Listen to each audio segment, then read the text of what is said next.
They said she was a mistake of nature.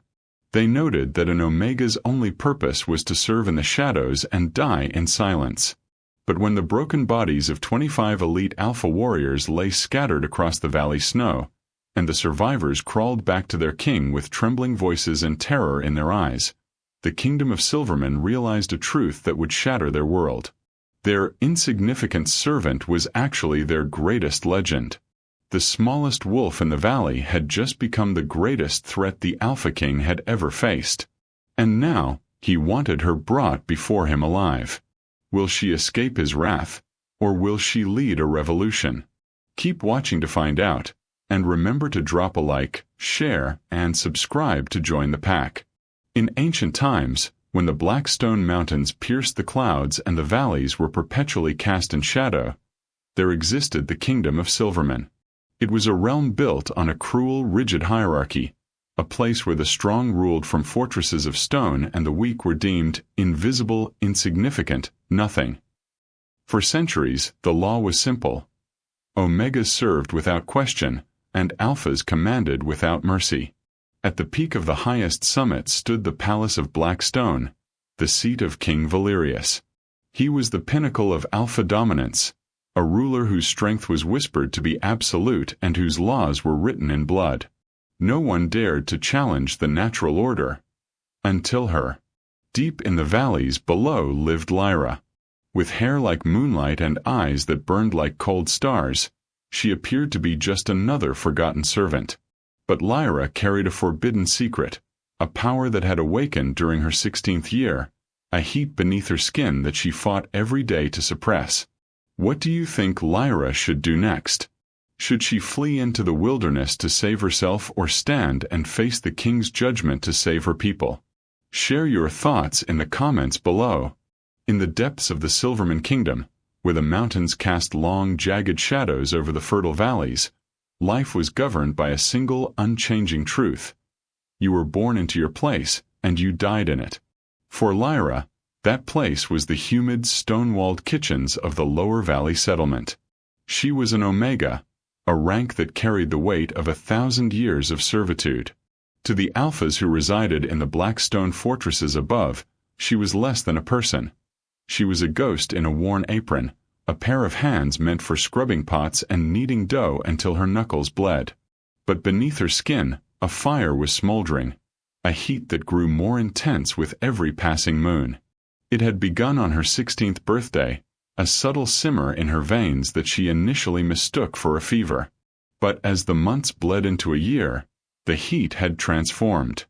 It was no longer a sickness. It was a living thing, a coiled spring of pure, unadulterated energy that hummed just beneath the surface of her consciousness. As she stood over a massive iron cauldron of vegetable stew, the steam rising to dampen her moonlight silver hair, the sensation was nearly overwhelming. Her palms itched with a phantom strength, and her vision would occasionally sharpen until she could see the individual grains of salt on the table across the room. Lyra, stop daydreaming and get those loaves to the cooling racks. The voice of the head cook, a stout beta woman named Martha, snapped like a whip across the kitchen. Lyra flinched, the sudden movement causing a spark of white-hot adrenaline to surge through her chest. For a terrifying second, she felt the floor beneath her boots tremble. Or perhaps it was just her own body shaking. She bowed her head, allowing her silver bangs to obscure her eyes that she knew were beginning to glow with a faint, stormy light whenever the power rose too high. "Yes, Martha." "I'm sorry," Lyra murmured, her voice soft and carefully neutral. Submission was her only shield. In a world where an Alpha could strike down an Omega for simply making eye contact, invisibility was synonymous with survival. She moved to the ovens, her small hands lifting heavy wooden peels with an ease that should have been impossible for someone of her slight stature. She could feel the stares of the other kitchen staff, the pitying looks from the older Omegas and the sharp, suspicious glares from the lower-ranking beta guards stationed at the doors. The heat was worse today. It felt like molten silver was being poured into her marrow. Every time she breathed, she could smell everything, The damp earth outside, the iron in the blood of the butcher's shop 3 streets away, and the ozone-rich scent of an approaching storm. It was a sensory onslaught that made her want to scream, to run until her lungs burned, and to let out the roar that felt like it was clawing at the back of her throat. What do you think Lyra should do next? Should she flee to the wilderness to hide her growing power, or stay and risk exposure to protect those she cares about? Drop your theories in the comments below. As the afternoon wore on, the air in the kitchen became stifling. The gossip among the servants turned, as it often did, to the Alpha King Valerius. "They say he broke a challenger's neck with one hand last week," whispered a young girl named Ellen as they scrubbed the floors. "They say his wolf is the size of a carriage, and his eyes can freeze your heart just by looking at you." Lyra stayed silent, her brush moving in rhythmic circles, but her heart hammered against her ribs. Valerius was the guardian of the natural order. He was the one who ensured that wolves like her stayed in the dirt. If he ever discovered what was happening to her, if he ever saw the silver spark that lived inside her, he wouldn't just punish her. He would erase her. The internal pressure reached a breaking point as she reached for a heavy sack of grain. As her fingers gripped the burlap, a jolt of electricity shot through her arms. The bag, which should have weighed 50 pounds, felt as light as a feather. In her shock, her grip tightened, and the thick fabric hissed and tore as if sliced by a blade. Lyra gasped, dropping the bag of grain, which spilled across the stone floor like a golden flood. "Look at what you've done, you clumsy girl," Martha shouted, heading toward her with a wooden spoon raised. Lyra backed away, her hands trembling. She could feel the silver heat rushing toward her fingernails, turning them sharp and hard.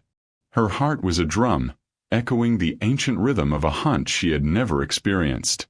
"Not here, please, not now," she pleaded with herself.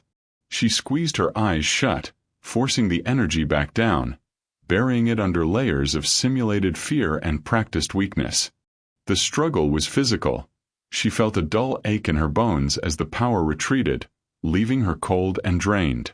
Martha's spoon caught her across the shoulder, a stinging blow that Lyra accepted with a silent flinch. It was a small price to pay to keep the monster inside the cage. "Clean it up. Every grain," Martha grumbled, turning back to her pots. Lyra knelt on the cold stone, her silver hair falling forward to hide the tears of frustration stinging her eyes. She wasn't just an Omega. She was a ticking time bomb in a kingdom that hated the sound of an explosion. She knew the harvest festival was only days away, a time when the entire village would be gathered, and the veil between the ranks would be at its thinnest.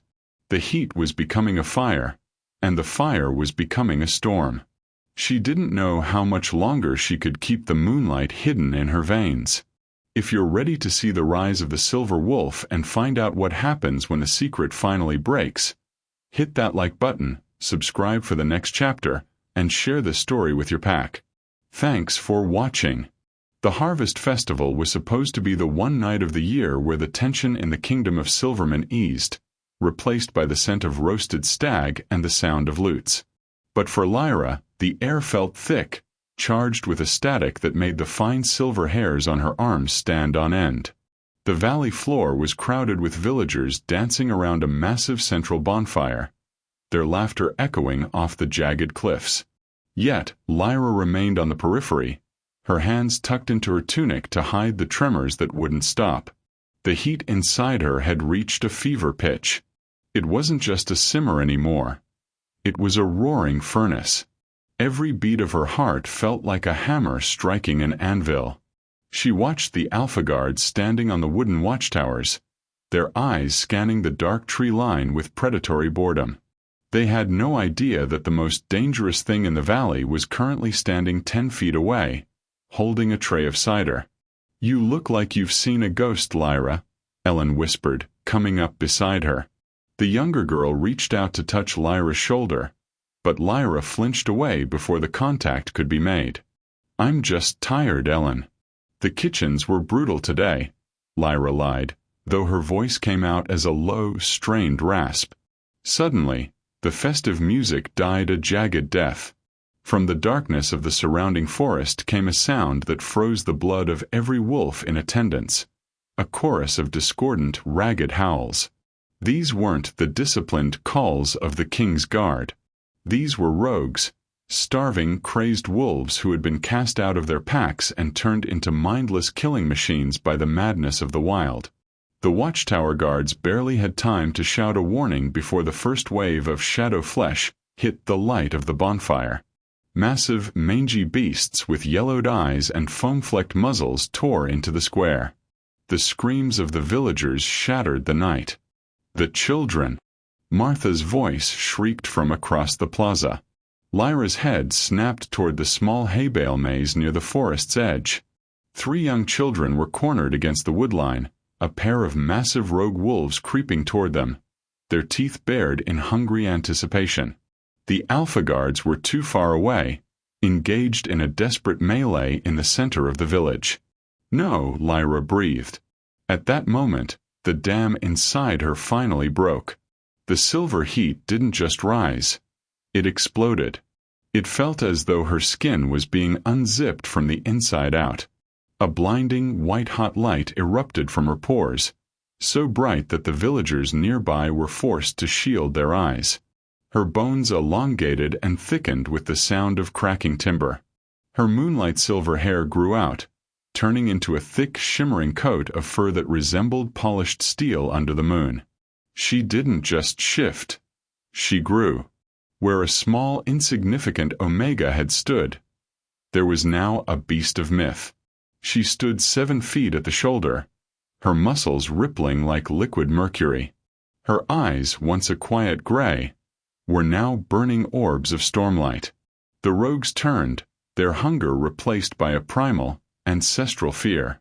They recognized this form from the stories told to keep cubs in their dens, the legendary silver wolf. Lyra didn't think, she hunted.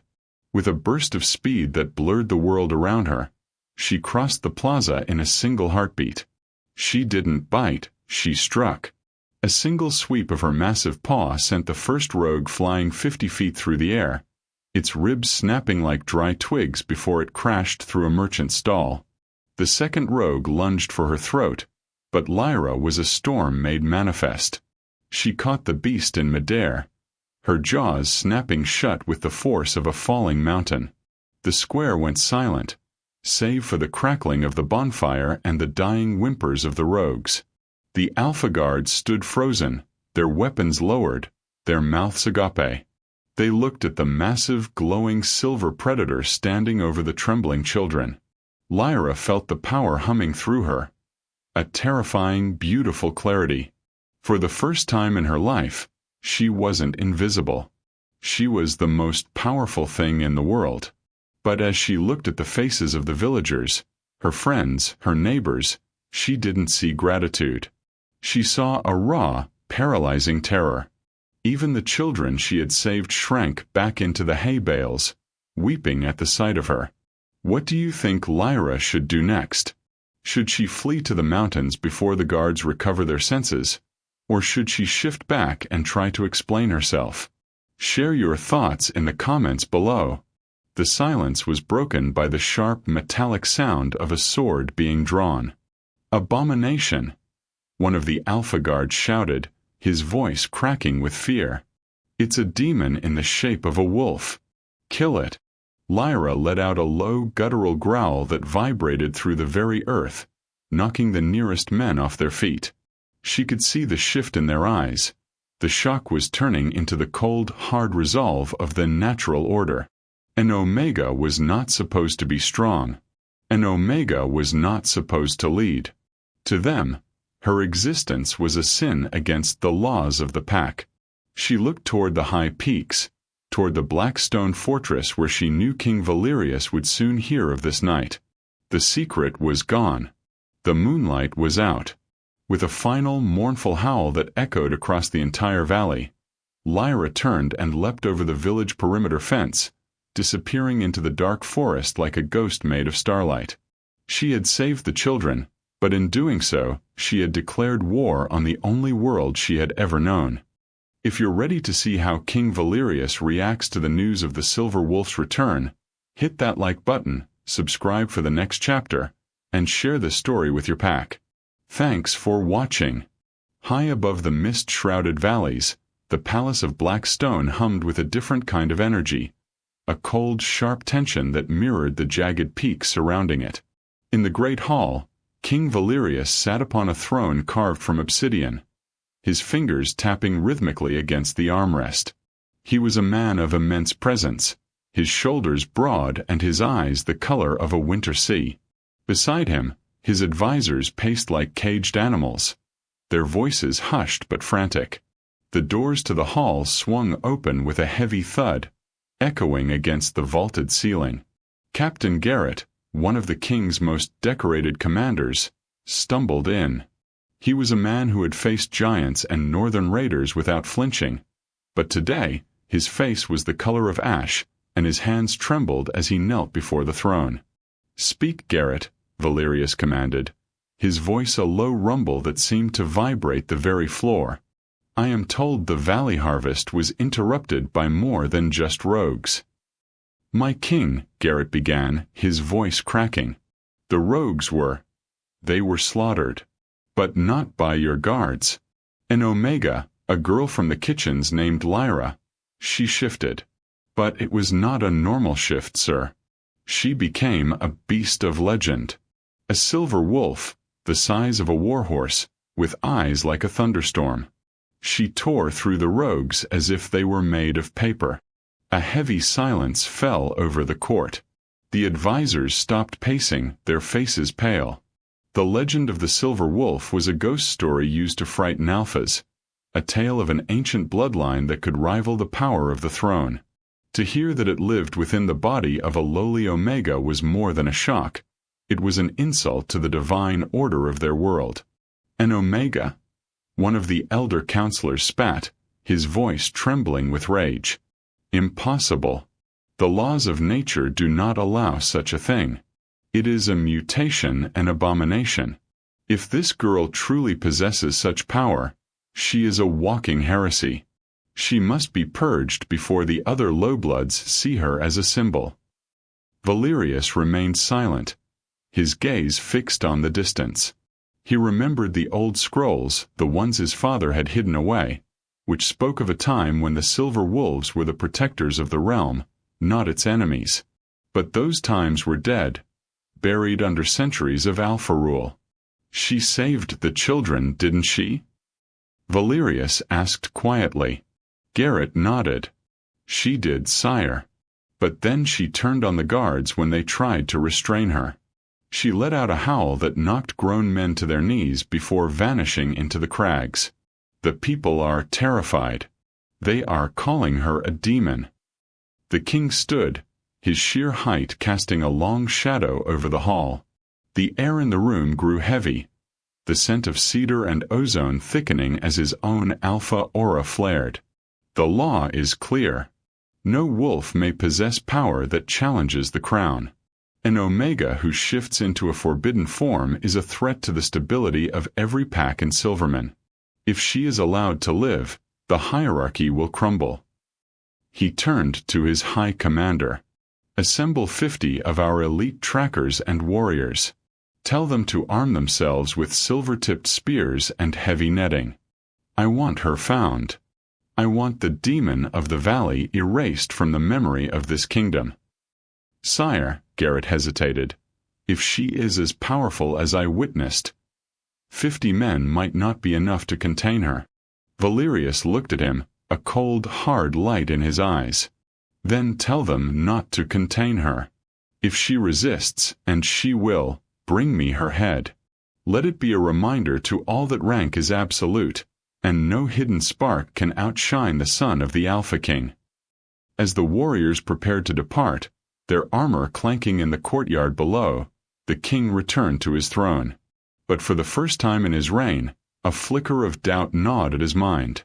He wasn't just sending men to kill a monster. He was sending them to kill a mystery. "What do you think King Valerius truly feels? Is he motivated by fear of losing his throne, or is he secretly curious about the return of a legend? Drop your theories in the comments below. The king's sentence was final. By the time the moon reached its zenith, 50 of the most dangerous men in the realm were descending into the valley, their hearts set on murder. They saw themselves as the hand of justice, the enforcers of the natural order. They did not know they were marching toward a storm that no shield could block.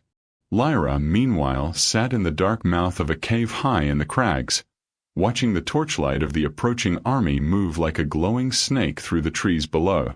She could feel the silver heat in her blood, answering the call of the coming conflict. She didn't want to kill, but she would not go back to being nothing. If you're ready to see the epic clash in the crags and find out if Lyra can survive the King's elite, hit that like button, subscribe for the next chapter, and share this story with your pack. Thanks for watching. The air at the summit of the crags was thin and bitingly cold, smelling of ancient stone and impending snow. Lyra stood at the edge of a narrow limestone shelf, her silver-white hair whipping around her face like a tattered silk banner. Below her, the torchlight of the King's elite unit climbed the mountain like a slow-moving fire serpent. She could hear the rhythmic clanking of their armor and the heavy, synchronized breathing of 50 men trained to kill without hesitation. The heat in her blood was no longer a simmer.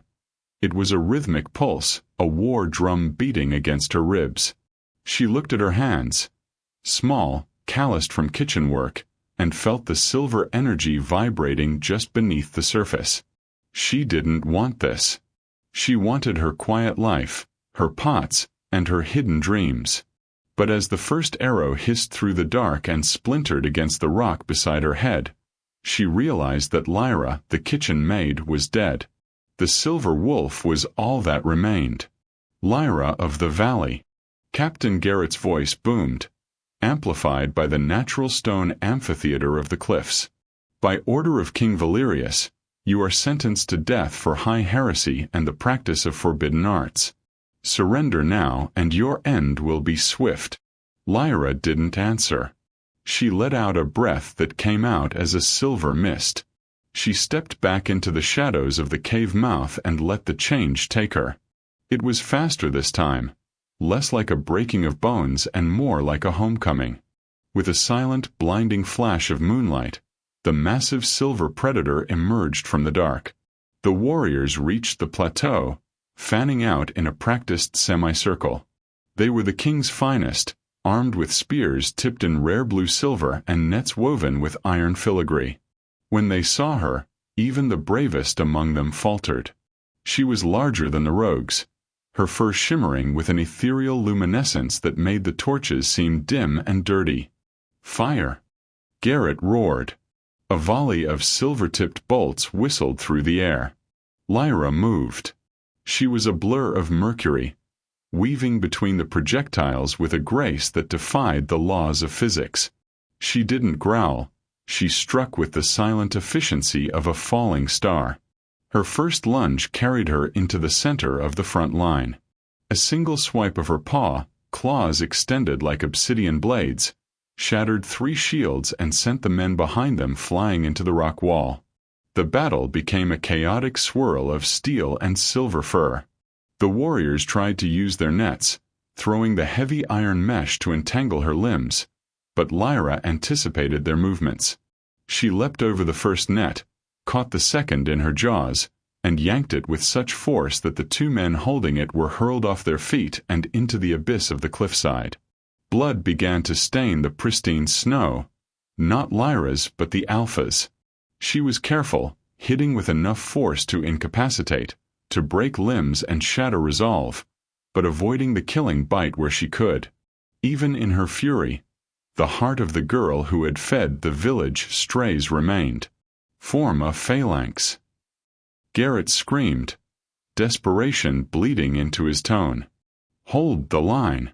She's just a beast. But she wasn't just a beast. Lyra saw the tactical opening before they could close it. She dove into the gap, her weight slamming into the formation like a siege engine.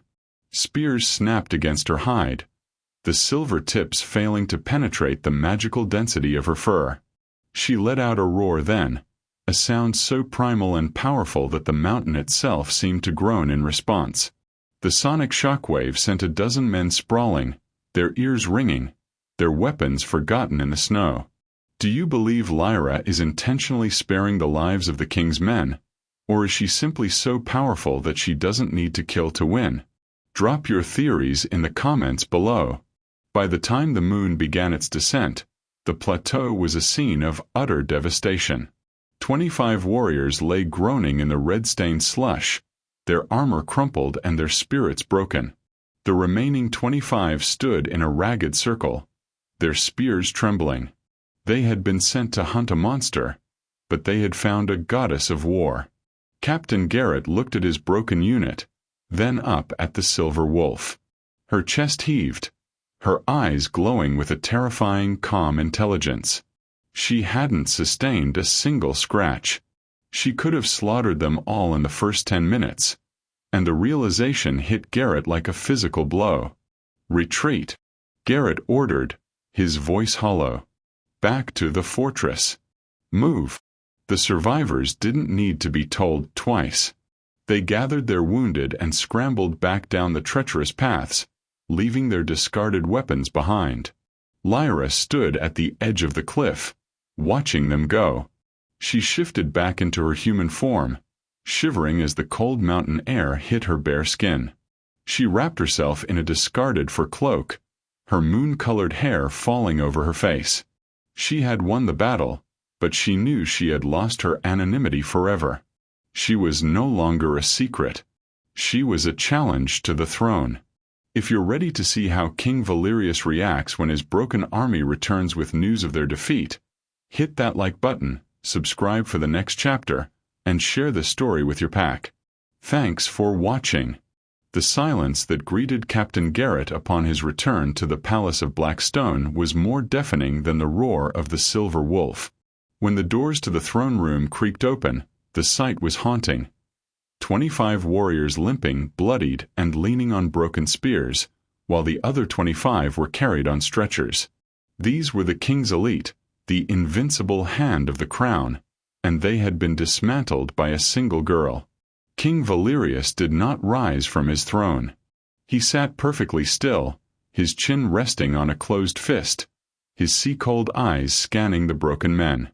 The counselors began to shout, their voices rising in a panicked cacophony. Massacre. Treason. We must send the entire Southern Legion and burn the crags to ash. Valerius raised a hand, and the room fell into a suffocating hush. He looked at Garrett, who stood at the front, his head bowed in shame.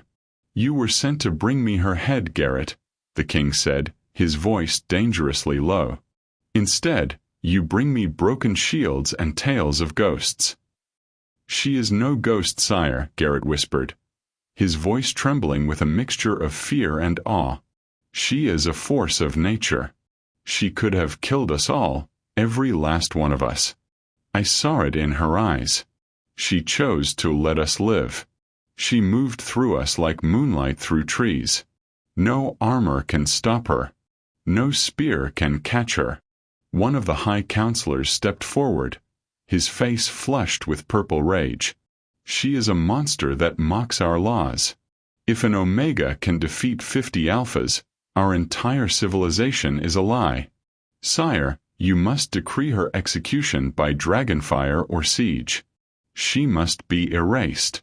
Valerius stood slowly, his presence expanding until he seemed to fill the vast hall. He walked down the steps of the dais, his boots clicking sharply against the obsidian floor. He stopped in front of a shattered shield, running his fingers over the deep gouges left by Lyra's claws. He didn't see the marks of a monster. He saw the marks of a power that had been missing from their world for a millennium. You speak of lies, Valerius said, turning to the counselor. But the greatest lie is believing that strength is only found in the rank we assign at birth. If this girl is an abomination, then she is the most magnificent abomination I have ever seen. You want her dead because you are afraid. I want her because I am curious." He turned to his herald, his voice ringing out with the authority of a god. "Hear my decree. The execution order for Lyra of the Valley is hereby rescinded.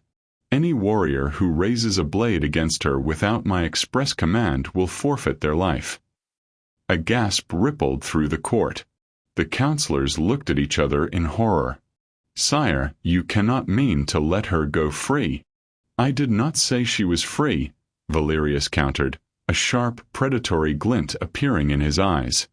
"I said I want her alive. She is not a beast to be hunted.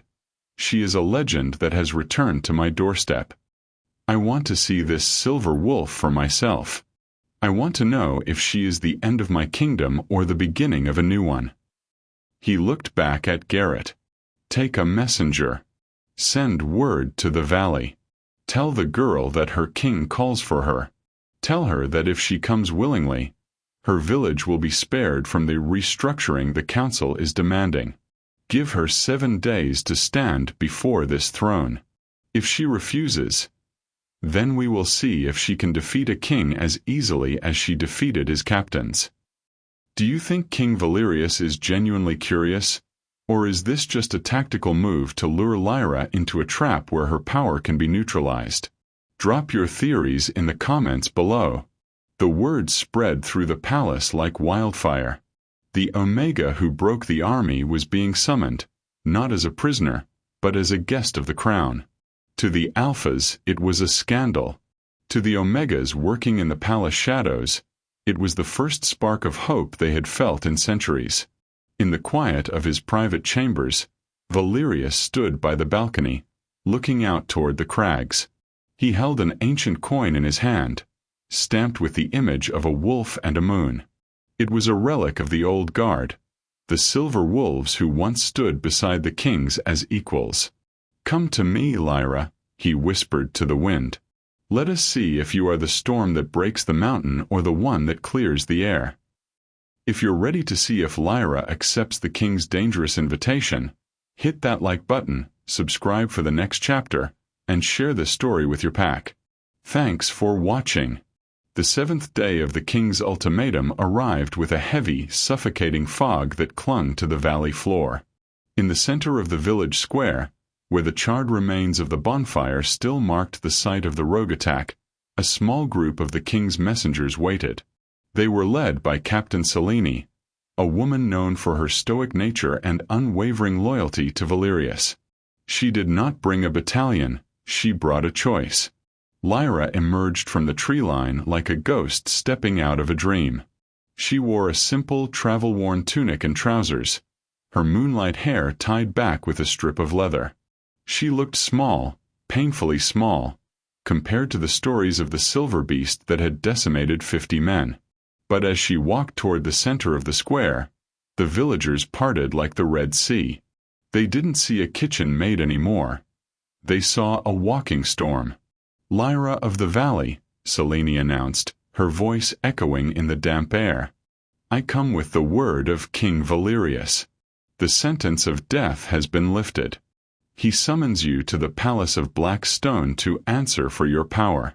If you come, the king pledges that no harm shall come to this village, and their winter stores will be doubled by the royal granaries." Lyra stopped 10 paces from the captain. She could feel the silver heat humming in her veins, a constant reminder of the strength she held in reserve. She looked back at the village, at Martha, who stood at the kitchen door with a look of profound guilt, at the children she had saved, who watched her with wide, uncertain eyes, and at Ellen, who was weeping silently. "And if I refuse?" Lyra asked, her voice steady. Selene's expression softened, just a fraction. "Then the council will have its way. They will declare this village a breeding ground for heresy. They will burn the fields and move the inhabitants to the labor camps in the north. The king is trying to prevent a massacre, Lyra. But he can only hold back the council if you give him a reason to." Lyra felt the weight of it then, the invisible chains of leadership. Her power hadn't brought her freedom, It had brought her responsibility. If she fled, her people would pay the price for her sin. If she went, she was walking into the lion's den. "I will go," Lyra said, her voice ringing clear. "But I have conditions. The immunity for this village must be signed in the king's own blood and sealed with the royal crest. And the guards who escorted me must remain 10 paces back at all times. If any man lays a hand on me before I stand before the throne, the deal is void." Selene nodded. "The king anticipated your fire. He accepts." As the villagers watched in stunned silence, the legendary abomination allowed herself to be surrounded, but not touched. Lyra began the long trek toward the mountain peaks, leaving behind the only life she had ever known. Every step away from the valley felt like a betrayal of her heart, yet every step toward the fortress felt like a destiny she could no longer outrun. What do you think Lyra's true plan is? Is she surrendering to save her village, or is she using the king's invitation as a way to get close enough to strike at the heart of the monarchy? Drop your theories in the comments below. The journey was a grueling ascent through the Path of Sorrows, a winding trail where Omegas had historically labored to carry stones for the king's walls. Lyra saw the scratched markings on the rocks, the remains of broken tools, and the names of those who had died in the heat of the sun. The higher she climbed, the more the silver heat in her blood surged, reacting to the injustice carved into the very mountain. By the time the black towers of the palace loomed over them, Lyra wasn't tired, she was focused. She realized that she wasn't just walking into a trial. She was walking into a mirror. King Valerius wanted to see if she was a monster. She wanted to see if he was a leader or just a tyrant with a crown. The gates of the Palace of Black Stone groaned open, and the cold metallic scent of the mountain fortress swallowed her whole. She was an Omega in the heart of Alpha power, a single silver spark in a world of obsidian shadows. If you're ready to see the moment Lyra finally comes face to face with King Valerius in the throne room, hit that like button, subscribe for the next chapter, and share this story with your pack. Thanks for watching. The climb from the valley floor to the peak of the Kingdom of Silverman was not merely a physical journey. It was a passage through the layers of a broken society. As Lyra walked, flanked by Captain Selene's honor guard, she saw the world through eyes that had been sharpened by the Silver Wolf's awakening. Every mile higher they climbed, the air grew thinner, and the displays of alpha opulence grew more garish. The path carved into the mountain was steep and treacherous, known to the locals as the Stairway of the Sun. Here, Lyra witnessed the true cost of the king's black stone fortress. She passed groups of Omegas harnessed to massive sleds of granite, their bare feet bleeding against the frost-covered rocks. They were overseen by betas with stinging whips who sneered at the laborers, yet fell into a hushed, terrified silence as Lyra passed. The word had traveled faster than the wind. The Omega who fought back was coming. Lyra felt the silver heat in her chest flare with every lash of a whip she heard. Her fingers twitched, a primal urge to shift and tear the chains from her kin clawing at her mind. But she remembered the weight of the deal. If she struck out now, the village would burn. She forced herself to keep her head high, her moonlight hair catching the glint of the mountain sun, becoming a beacon for the weary workers. One old man, his back bent from years of hauling stone, locked eyes with her. In his gaze, she didn't see the usual dullness of despair. She saw a flicker of recognition. A spark. "Stay back," Selene warned her guards as they approached the secondary gates. She looked at Lyra, her expression unreadable. "You are the first of your kind to walk through these gates without a collar, Lyra. Do not give them a reason to put one on you." "The only collar I'll ever wear is the one they try to forge from the swords I break," Lyra replied, her voice low and dangerous. As they reached the upper plateau, the Palace of Black Stone loomed over them like a crouched predator. It was a masterpiece of intimidation. Towers of obsidian that seemed to swallow the light, draped in banners of crimson and silver. The atmosphere here was heavy with the scent of powerful alphas, a thick, musky pressure that would have brought a normal Omega to their knees. But Lyra breathed it in, her silver wolf spirit rising to meet the challenge.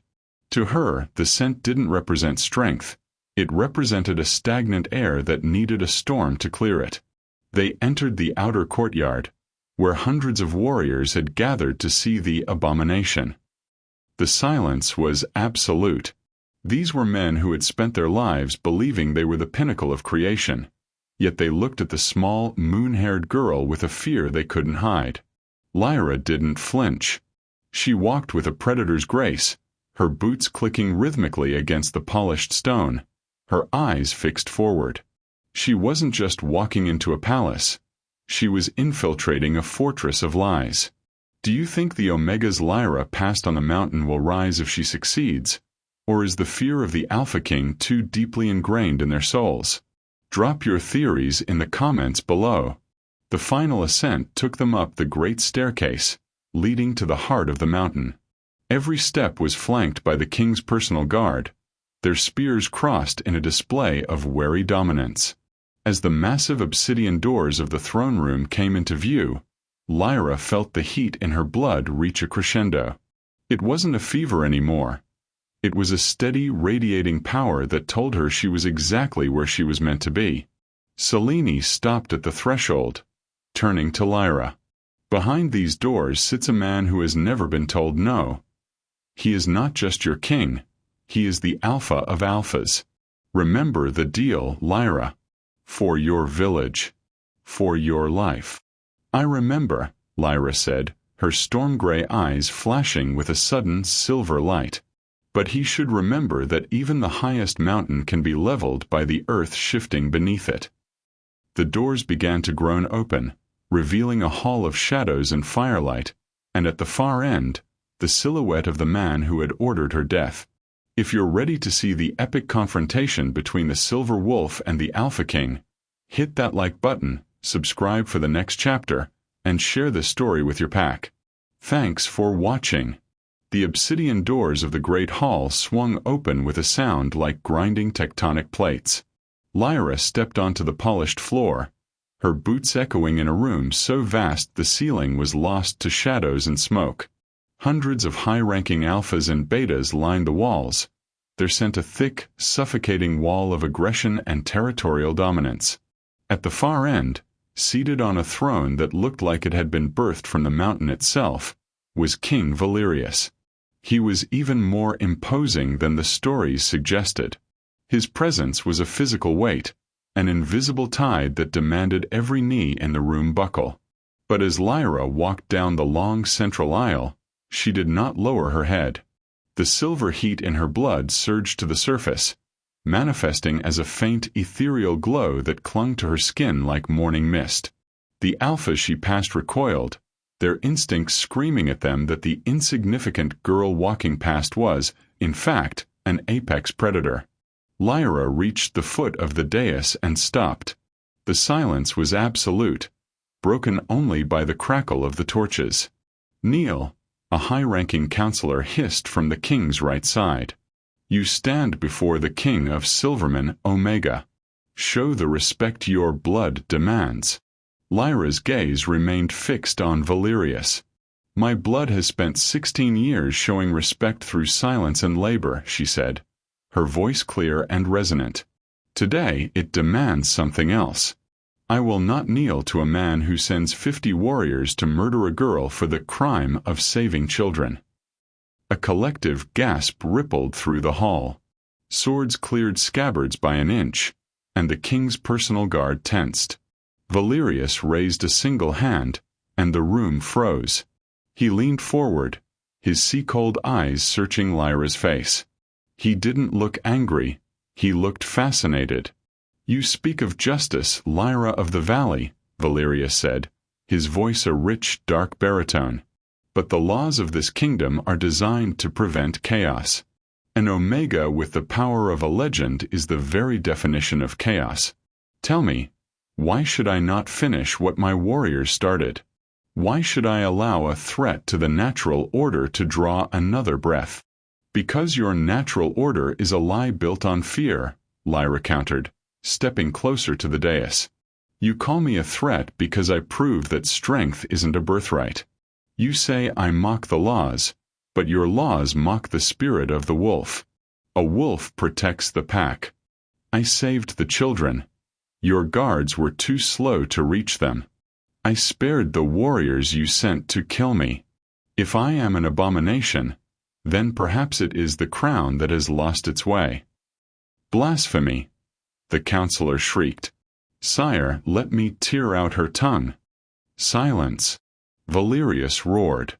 The sheer power of his voice caused the torches to flicker and die for a heartbeat. He stood, descending the steps of the dais until he was standing directly in front of Lyra. He was nearly 2 heads taller than her, a mountain of muscle and authority, but Lyra didn't flinch. He reached out, his large hand hovering near her face.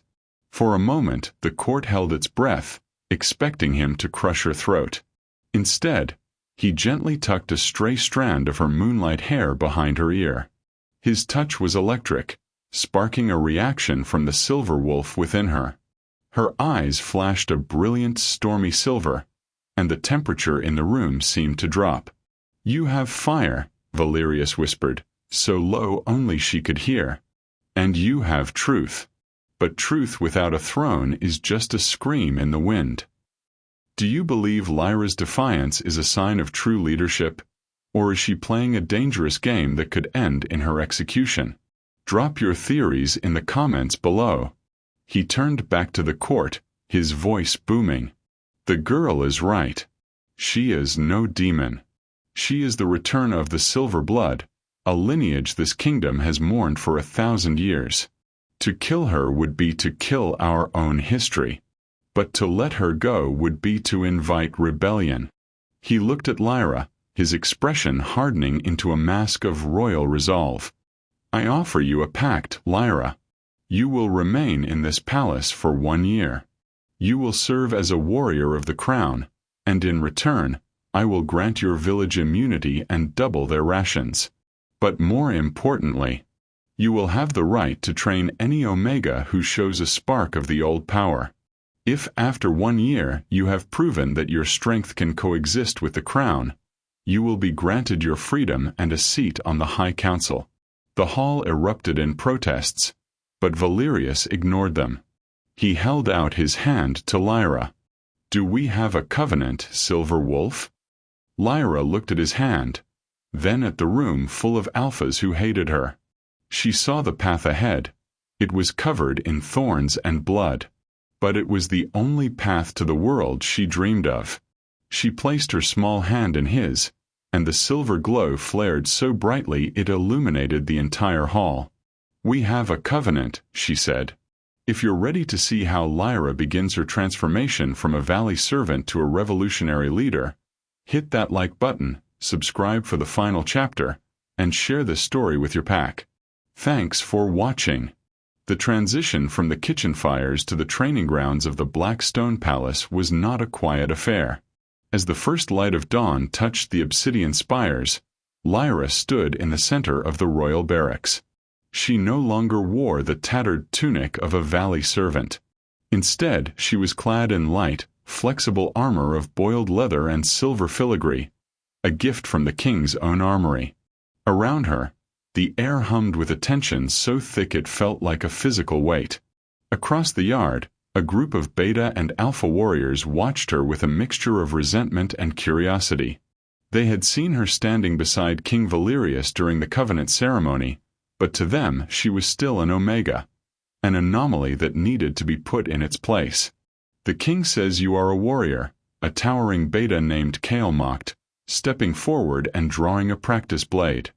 I say you're just a lucky girl with a parlor trick. Let's see how that silver blood holds up against 10 years of elite training. Lyra didn't reach for a weapon. She stood with her arms at her sides, her moonlight silver hair catching the morning sun. I didn't come here to play with wooden swords, Kale. I came here to change the way you see the world. Kale lunged, his movement a blur of alpha speed. Lyra didn't shift. Not fully. She allowed just a fraction of the silver wolf's power to flood her nervous system. To the observers, she moved like a ghost. She slipped past Kale's strike, her palm connecting with his chest in a move that redirected his own momentum.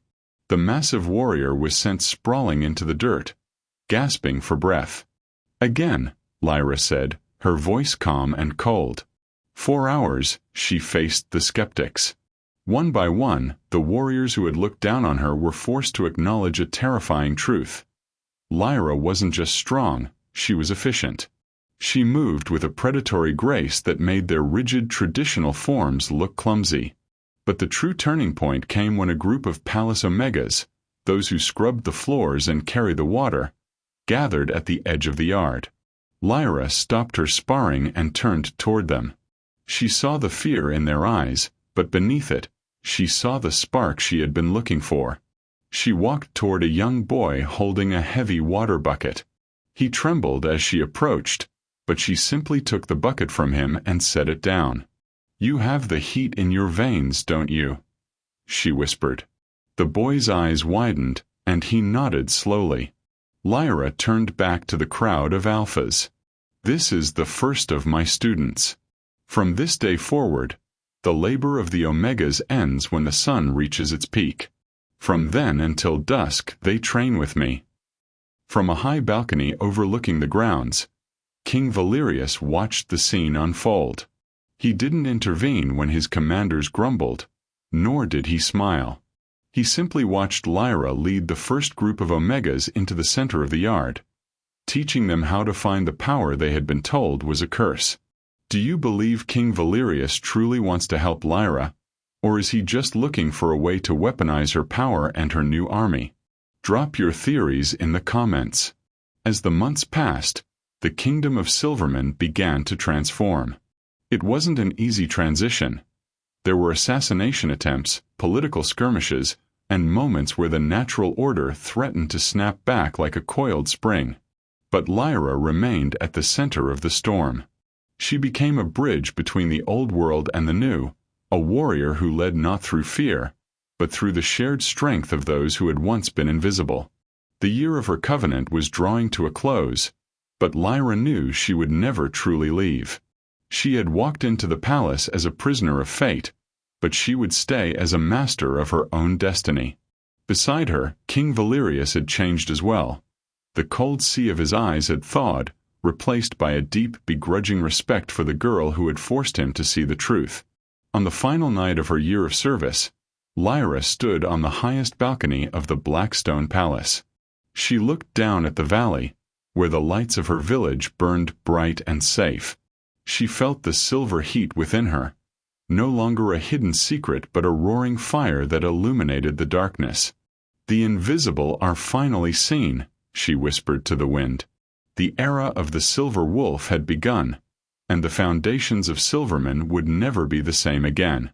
If you're ready to see the rise of the silver wolf and the new era of the kingdom, hit that like button, subscribe for more epic stories, and share this journey with your pack.